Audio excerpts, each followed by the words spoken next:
नमस्कार, आपके साथ मैं हूं पंकज भार्गव। पाकिस्तान से एक हैरत अंगेज खबर आई है। यहां के कराची शहर में कट्टरपंथियों की भीड़ जुटी। भीड़ के हाथ में बड़े बड़े हथौड़े और लोहे की छड़ें थी और निशाने पर थी एक मस्जिद। पाकिस्तान में हिंदू मंदिरों और गिरजाघरों को निशाना बनाने की खबरें तो आम हैं, इन पर किसी को हैरानी भी नहीं होती, लेकिन इस खबर ने पूरी दुनिया को चौंका दिया है कि पाकिस्तान के कठमुल्ले मस्जिद के ही दुश्मन क्यों बन गए। दरअसल ये मस्जिद मुसलमानों के अहमदिया संप्रदाय की है, जिनकी पाकिस्तान में तादाद बेहद कम है और इन्हें भी हिंदुओं की तरह काफिर कहा जाता है। इसीलिए कठमुल्लों ने अहमदियों की मस्जिद को भी नहीं बख्शा। ये रिपोर्ट देखिए।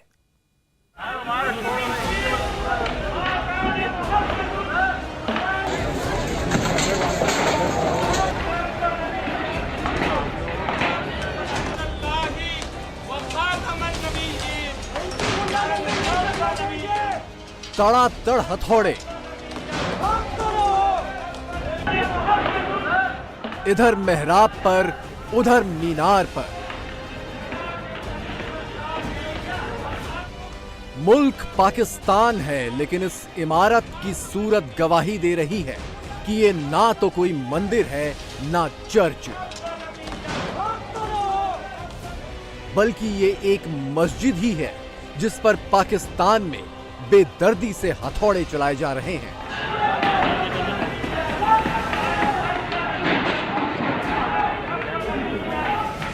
वो भी अल्लाह के नाम पर।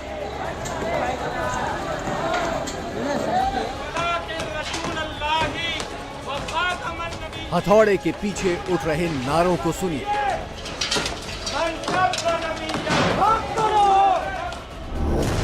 तो क्या पाकिस्तान में मस्जिद भी महफूज नहीं है?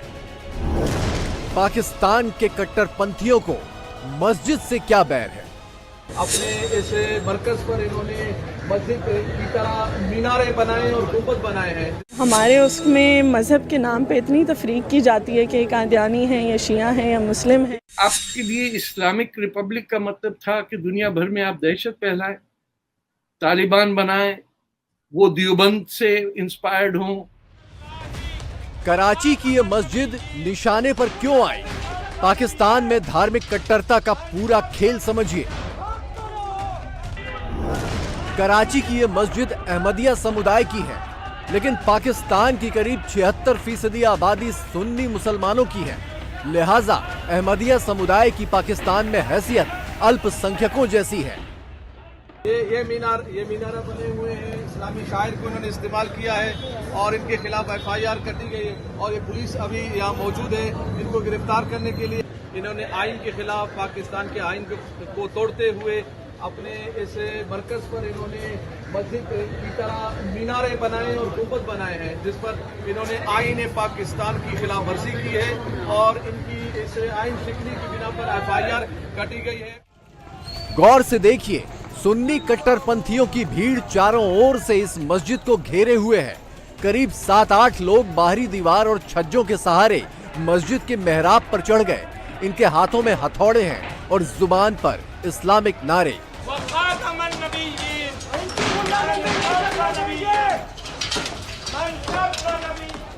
नीचे भीड़ के साथ वर्दी वाली पुलिस भी है, लेकिन इन कट्टरपंथियों को रोकने की बजाय पुलिस उन लोगों पर जोर दिखा रही है जो इस पागलपन को रोकने की कोशिश कर रहे हैं। कराची की अहमदिया मस्जिद को धराशायी करने की यह खबर पाकिस्तान के किसी न्यूज चैनल में नहीं दिखाई गई। हिंदुस्तान में मुसलमानों पर जुल्म का झूठा एजेंडा दिन रात चलाने वाले पाकिस्तान के न्यूज चैनल और नेता कराची में हुई इस बर्बरता पर खामोश हैं, क्योंकि इस बर्बरता को इन सब की सहमति है। जिस मस्जिद पर यह हमला हुआ, उसी जगह का करीब 3 महीने पुराना ये वीडियो देखिए। हमला अचानक नहीं हुआ, बल्कि पूरी तैयारी महीनों पहले से जारी थी। दरअसल ये पाकिस्तान के क़याम से पहले की बनी हुई है। ये यहाँ मुकीम लोग रहते हैं, यहाँ फैमिलीज रहती हैं। हैदरी सेंटर में, रजबली सेंटर में तमाम फैमिलीज रहती हैं, गुजराती फैमिलीज हैं। अल्लाह ना करे कोई वारदात हो जाए, जो लोग एक्सट्रीमिस्ट यहाँ आ जाएं, कहीं गोली वोली चला दें, कहीं आग वाग लगा दें। तो ये खाली मार्केट ही नहीं है, दिन में मार्केट है, रात में यहाँ फैमिलीज रहती हैं, बच्चे रहते हैं, स्कूल बच्चे जाते आते हैं। तो लिहाजा हम इलाके SHO से भी गुजारिश करेंगे, DSP से भी गुजारिश करेंगे, ऐसा ना हो कोई भी एक्सट्रीमिस्ट लोग यहाँ आ जाएं और उसके साथ कोई शेरपसंद मिल जाएं और यहाँ के हालात ख़राब हो जाएं। मुसलमानों का अहमदिया या कादियानी समुदाय 19वीं सदी में वजूद में आया। इसके संस्थापक मिर्जा गुलाम अहमद कादियानी थे, लेकिन बाकी मुसलमानों और अहमदिया में एक खास फर्क है। मोहम्मद को आखिरी पैगंबर माना जाता है, जबकि अहमदिया समुदाय गुलाम मिर्जा को आखिरी पैगंबर मानता है। इसीलिए पाकिस्तान के कट्टरपंथी सुन्नी मुसलमान अहमदियों का नामो निशान मिटा देना चाहते हैं।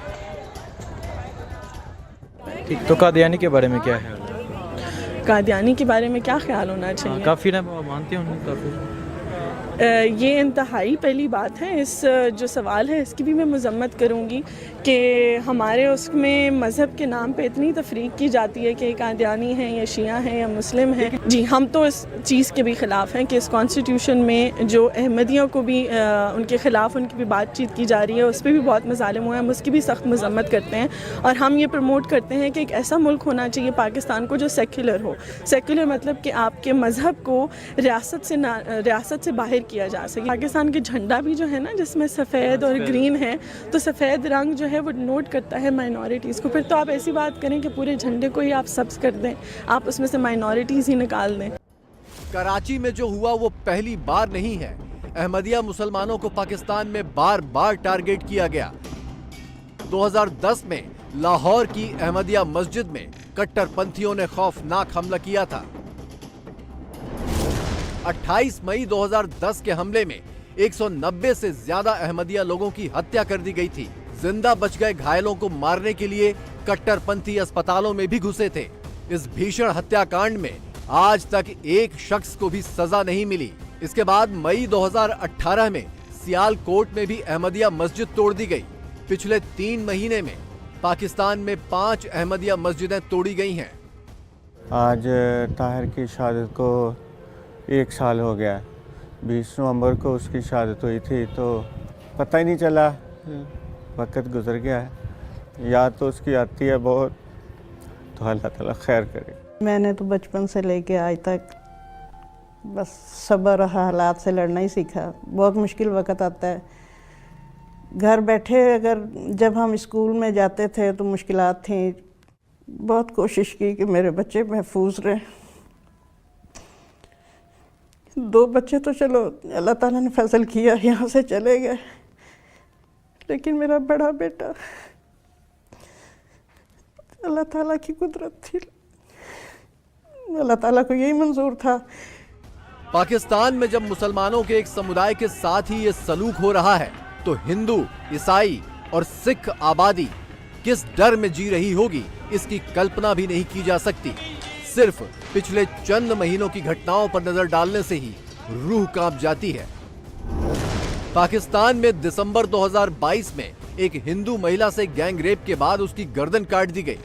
5 जनवरी को नाबालिग हिंदू लड़की को अगवा कर उसका रेप किया गया।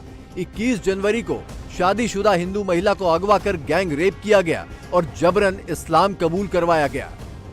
अल्पसंख्यक नेता तारिक मसीह ने पिछले साल पाकिस्तानी संसद में ही पाकिस्तान के आकाओं को आईना दिखाया था। एक बच्चा क्रिश्चियन कम्युनिटी में, हिंदू कम्युनिटी में, सिख कम्युनिटी में पैदा होता है। उसने अपनी क्रिश्चियन, हिंदू या सिख मां का दूध पिया है। उसने बचपन से लेकर अपनी जवानी तक अपने मजहब की तालीम हासिल की है। जनाब स्पीकर, वो कैसे हो सकता है कि 2 दिन में वो, उसको सिपारा भी नहीं आता, उसको कलमा भी नहीं आता, उसको हदीस भी नहीं आती, उसको कुरानी आयत भी नहीं आती। जनाब स्पीकर, वो कैसे मुसलमान हो चुकी? मुझे इस बात की कोई पता नहीं, आज तक नहीं समझ आई। जनाब स्पीकर, आज तक नहीं समझ आई। मैंने इस डीएसपी से कहा, इससे कहें कि मुझे पहला कलमा सुना दे। अगर ये सुनागी तो मैं मान जाऊंगा। जनाब 18 साल की उम्र से पहले तो ड्राइविंग लाइसेंस नहीं बनता, शनाख्ती कार्ड नहीं बनता। जनाब स्पीकर, तो ये इतना बड़ा सर्टिफिकेट ना दिया जाए। मैं हाथ जोड़कर विनती करता हूं सर, मैं हाथ जोड़कर विनती करता हूं, बड़ा जुल्म हो गया हम पर तरस खाया जाए। कायदे आज़म मोहम्मद अली जिन्ना ने जो हमारे साथ खिताब करते हुए ये बात कही थी कि यहां पर किसी को किसी के मजहब पर कोई फौकियत हासिल नहीं होगी। हमें वो गोलियां खानी पड़े तो हम खाएंगे, हमें डंडे मारे, हमें छड़ियां मारें, हमें जूतियां मारें, मगर ये सर्टिफिकेट ना हमारी बच्चियों को दें। आपसे हाथ जोड़ के अपील करता हूं जनाब, खुदा के लिए हम पर रहम करें, हम बहुत दुखी हो चुके हैं। पाकिस्तान में जो हालत हिंदुओं, सिखों और ईसाइयों की है, वही हालत अहमदिया मुसलमानों की भी है। बल्कि अहमदियों को तो मुसलमान ही नहीं माना जाता। अहमदियों को दोयम दर्जे का बनाने के लिए 1974 में पाकिस्तान के संविधान में संशोधन हुआ। इसके तहत अहमदियों को गैर मुस्लिम करार दिया गया। अहमदियों को हज यात्रा पर जाने की इजाजत भी नहीं है। 1984 में अहमदियों के लिए एक नया कानून बनाया गया। इसके तहत अहमदिया अपने प्रार्थना स्थलों को मस्जिद की तरह नहीं दिखा सकते। पाकिस्तान के पूर्व पीएम इमरान खान ने भी इन कानूनों का जमकर ढोल बजाया। पहली चीज कि कोई मुसलमान हो ही नहीं सकता जो हमारे नबी सल्लल्लाहु अलैहि वसल्लम को आखिरी नबी नहीं मानता है।